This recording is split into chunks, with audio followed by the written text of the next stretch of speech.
শোনো না, আজকে আমি শপিং এ যাব। কি রাগ করলা? আরে শপিং এর কথা বলতেছি। জান, কিন্তু কি রাগ করলা? আমি একটা পার্স কিনবো। ও আচ্ছা, কি রাগ করলা? ধুর, তুমি কি পাগল হয়ে গেছো নাকি? না তো, কি রাগ করলা?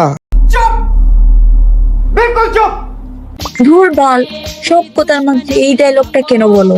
আরে জান, এটা টিকটকের ভাইরাল ডায়লগ।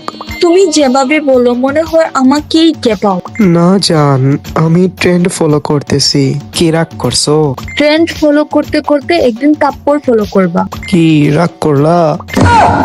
আবার আচ্ছা জান, সরি। রাগ করলে নাকি? হুম। কিন্তু সত্যি করে বলো তো, কি রাগ করলা? ও, কয়েকদিন ধরে আমার মাথা খেয়ে ফেলছো এটা বলে। বউ রাগ? এগেইন। আরে না, ভুলে গেছি। মুখ ফসকে বের হয়ে গেছে। কি? বলো, শেষ করো। আমি আজকে সোফাতে ঘুমামু। যদি আবার বের হয়ে যায় তাহলে আমি শেষ।